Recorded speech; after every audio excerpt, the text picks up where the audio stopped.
Record. It's recording. We on?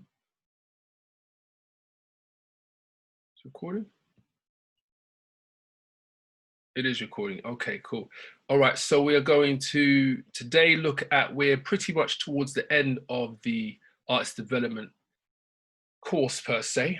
And we're just going to look at today online distribution and releasing music. So you've gone through the stages of looking at the different roles in the music industry, having an understanding of that and how they kind of work together and why it's important to know them. We've also, what would be easier, we'll actually go through what we've looked at. We've looked at how you find your sound, you know, the experimentation aspects when you're actually in the recording studio, recording tips. So really getting to understand the terminology, which is so important so you can communicate with the sound engineer to get the best out of your session. Once you've kind of found your sound, you kind of got your sound and you know what you've got, you're starting to produce some really good music and you've got some good feedback, then looking at, you know, how you can actually brand yourself, like who are you as a musician? How are you going to present yourself to the world? We've looked at that. We've looked at the social media aspect, which is such a huge tool for the unknown independent artists to try to build themselves a very natural, organic following.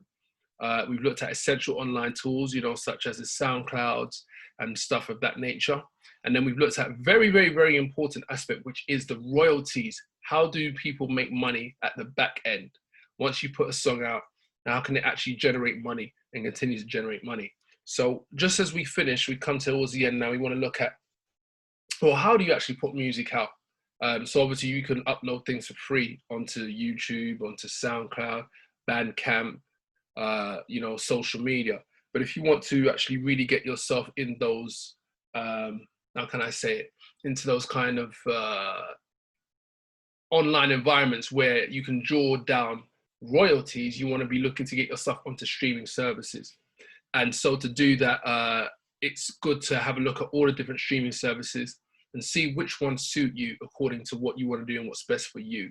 So some of the aspects to consider will be how much music you're going to be putting out, and what, you know, what do you want it to do. Let's get into it. So if you've done all the work to get to the point of commercially releasing music, then you'll need an online distributor. So to keep this simple, let's look at what the industry say are the two best or most popular music online music distributors. So first we'll look at some of the popular streaming services so we can kind of contextualize it with, okay, cool, you're going to be putting that music online, but where is it going to? And where do you want it to go to? And where do you want to concentrate? I always believe it's best to try to concentrate your efforts into one place and to have a reasonable idea as why you want to concentrate on that particular place, be it maybe the industry's looking at that particular place. So here we have, I've taken this, and this is 2019. It's probably one of the most up-to-date ones I could find of the percentage split in terms of share of the top streaming services.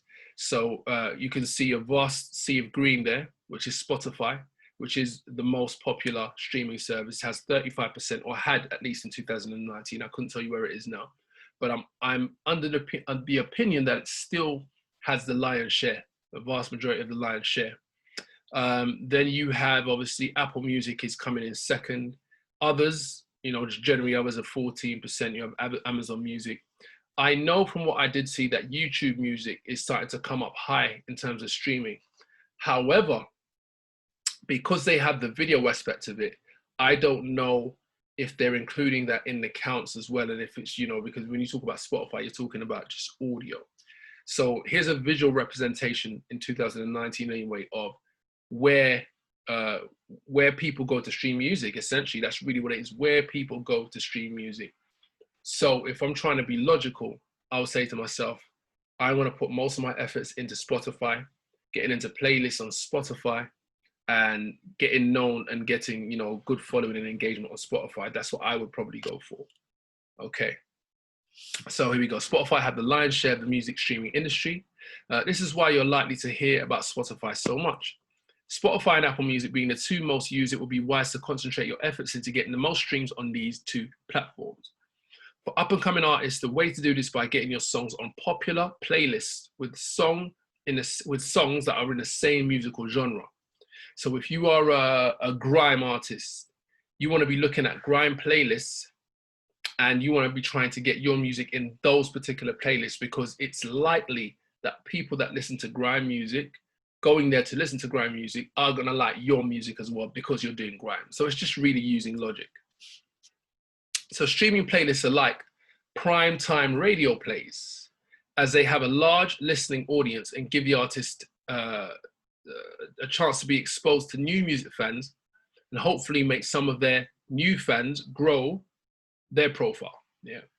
There are ways to submit your music to playlist curators on, or other options, or another option, sorry, is to outsource this to professional online music marketing and promotion company. Now, let me just say something on that. As an independent up and coming artist, the cost it's going to cost to hire a PR or marketing company probably won't be worthwhile, because you don't have a big machine behind you. When I say a big machine, I mean a major label, budget for videos, budget for all kind of other things that would get you in front of the public eye to a high level. So I have been doing a little bit of research personally, and I found that the money that they're asking, you know, even for their cheaper services is way too much and not really worthwhile, not a good strategic move as you're starting out. This is how new this information is. I haven't put it in this particular presentation, but I've come across a platform called Submit Hub. And from my understanding, Submit Hub is a place where you go, and as an independent artist, you can actually put music on there, pay a small fee, and it can be submitted to particular curators of playlists. So I've got to do some more research where that's concerned, but check that out. Submit Hub is a good starting place for up and coming independent artists. Now, some online music distributors actually offer publishing and promotion as an extra service. Now, some of them have publishing embedded within the fine print, and this is why, if you haven't, please go back and look at the last video on music publishing, because this is where a lot of artists get robbed. Most artists get robbed on publishing. It's called the back end, because it's quite complicated to understand. And when you're a struggling artist and a record company or a music publisher shows interest in you and wants to give you a cash advance, that's all you see. You see the big upfront money and you get excited, and you don't normally give a second thought to, okay, cool. If they're giving me 10 grand, then I must be worth at least 20, 30, 40 grand. And they know they're going to make that back as business people. How are they making that back? That's on the back end. That's on your royalties, on your publishing. So I cannot stress this enough. Study everything I've shown you thus far. Like, go back and listen to all of the stuff in the course and go deeper, because I'm only scratching the surface here. But when it comes to choosing online distributors, publishing companies, read the fine print, ask questions. You're allowed to ask questions and try to understand what's in it for them. That's really what's in it for you. How much percentage are you going to be taking? I know that an industry standard for music publishers to take is a straight away 50% they're taking of your PRS and your MCPS. Straight away 50%, half of your royalties are gone if you sign up with a music publisher. Now, with these distributors, they're sneaking in the small print, they're sneaking in things. So even though they're distributing your music, they're also somehow, some of them are collecting publishing on your behalf. So now they're acting like a publisher. They're putting your music in places you may not want it to go into. So like, for example, they create like another YouTube channel. And if you already have your own YouTube channel now, that is actually a conflict of interest. And what they'll do is they'll release your music. Anytime you release a song and you want it to go on a streaming platform, they'll put that audio on YouTube. What that means is that people without streaming services can go and listen to your music for free, and it doesn't count towards the streams. So there's so many little small nuances that you have to really read and check out. I personally had a bad experience with a company. I'm not going to name and shame them. I'm moving over my company now to another one. But now I know more, I've learned more, I've read more of the small print. So this is where artists get stung. They get stung on the back end on royalties. Royalties out of everything so far, royalties, the last video, is the most important one for aspiring artists to check out and go into deeper. And that's going to, give way to you understanding online distribution. So Um, we're looking at the two most popular online music distributors. So according to the industry in 2020, these are CD Baby and DistroKid. There are a plethora of other ones, but these are the two most, not important, most popular. And also when we spoke about Spotify having the lion's share, Spotify have preferred distributors, and these are two of their preferred distributors. So if you distribute through these, it stands to reason that you have a better chance, I guess, of getting things submitted smooth on a smooth basis, and possibly getting them into certain playlists, or at least in front of certain curators. Okay, so let's do a comparison. Now, depending on what you want to do, how often you're going to release music is how you should be looking at, you know, what distributor you're going to choose. And also as well, you know, money is also always going to be an issue. So CD Baby, there's no annual fee. However, it costs you every single time you want to release music, it's going to cost you money. So if you're going to release a lot of singles, then you've got to add up, you've got to calculate how many singles am I going to release per year? And is this going to be worthwhile? So it's $9.95 to release a single. So that's, I don't know, £9 or £8 something. $29 for an album. I don't see a cost for an EP. So I'd only assume that an EP would probably be the same as an album or something in between it. So that's every single release, okay? Now, if we compare that to DistroKid, you have one-time fee for the year, which is $19.99, right? That gives you unlimited music releases. So you can release and release and release and release. Now, here we see, okay, so DistroKid, artists retain 100% of their royalties. That's the same with CD Baby. DistroKid, distributed to 150 stores. That's the same with CD Baby. And everything else is identical. Now, it looks like a clear winner is DistroKid. However, there are small nuances, as I said, that you'd have to go and read the small print, that you may prefer CD Baby over DistroKid. I cannot stress enough, please do your own research. It's always about you making your own decision, and also accept that you probably will make some mistakes, and just use those as learning as you go along in this musical journey. Essentially, if we used to go back to the list of different roles in the music industry, you're attempting to learn all of these roles, all of these multiple roles, and be a music artist at the same time. So it stands to reason you will make some mistakes and have to pay for those mistakes. So just, you know, just take your time, look at it, and, you know, ask friends who've done it, read reviews, and see what's best for you, yeah? And as I've said here, this is definitely not an exhaustive list. There's many other different stuff we can look at, points we can look at to compare, but obviously this is just an overview. All right, so some of the other points that, or some of the points to consider, I've said before, is how much music you intend to release, how many streams you think you are likely to get. Do you have a music publisher? Are you self-published? Do you want a one-stop shop for everything? So I know that CD Baby offer you know, quite a few other things that's going to be very useful to an independent artist. So once again, what is it you want? What is it you're prepared to do? What is it you want to outsource to other people to do? All right, so if you are going to go the independent route, then when releasing your music, you're going to have to assume multiple roles. This is exactly what I said. So here are some of the roles. It's recording artist, artist manager, PR, public relations agent, record company, music publisher, marketing promotions executive, plus more. So this is, not to discourage you, this is, it's a grind. It's a grind, it's a graft. And this is why so many people don't get past a certain point.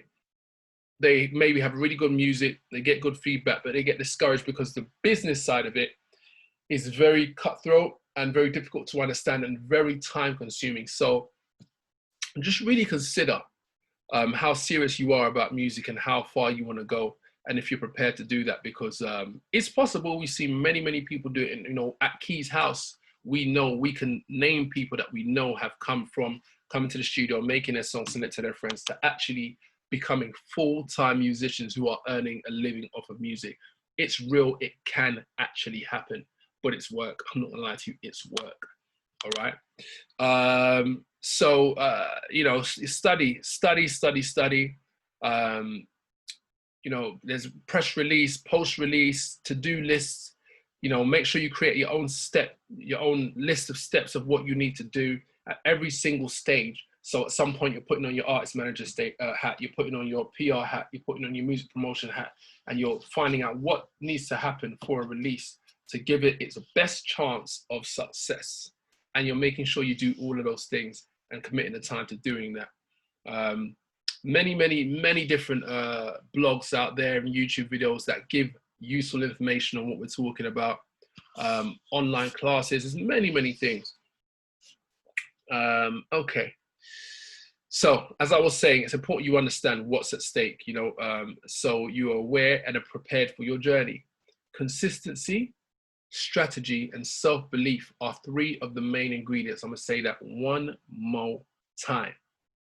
Consistency, strategy, or maybe strategy should be first. This is in no particular order. Strategy, consistency, and self-belief. Three of the main ingredients, okay? Now, let's just talk about each of those. Yeah, strategy is planning the plan and planning how the plan's gonna move from point A to point Z and how to execute your end goal. That's a strategy. So you're having that in place and you understand I need to do A, B, and C before I can do D, E, and F, okay? Consistency means that no matter what happens, you're gonna keep going. There's supposedly a pandemic out here. It's limiting, you can't go out, you can't actually go out and perform songs. But I've seen many musicians be creative and performing from their home and actually charging people and creating new music and charging people for that, you know, through their Bandcamp. So there are always ways to be consistent. There's always a way. Whenever a door is closed, there's always another way to get through, and you have to have that determination, which brings us to the third point, self-belief. If you don't really believe in your music as an artist, as a producer, it will show. It will show in what you do. It will show when you perform. It will show when you do a song. It will show when you're trying to do business moves. It will show if you don't have that belief. So I can't stress enough that the beginning of the journey of you spending time to develop yourself in the studio, get better as an artist, work on your shortcomings, get your music up to scratch, get everything there to where you feel, okay, my music is, I'm ready. Then, you know, I would stay in that stage of being in the studio and getting that, because the self-belief is so important and a lot of people don't actually really think about that. But it's possible. It's really possible. So that's it for this week. All we're gonna do next week is really just kind of have a look at everything again. We're gonna have a quick jump around and look at some of the key points from each I guess lesson or session, if you want. And that's really it, to be honest. You know, Keys House is a youth organization, amongst many other things. It's located in 2 Holman Road, and that's in Battersea, SW113RL. I'm one of the studio engineers there. This video should be going out soon, but I know we're still in a lockdown. We will be opening our doors back. We don't know exactly how we're going to manage people coming in, but we will be working on that soon, and we'll be open. So you young people will have a place to come and record. You know, if you get a studio session with me, I'm willing to help you build yourself. It's possible. That's what I'm saying. I'm here to tell you that it's possible. So make a start on your journey, and I'll see you next week. Okay, so all I need to do is stop this video. So you have yourself a great day and stay safe. And I've lost my mouse.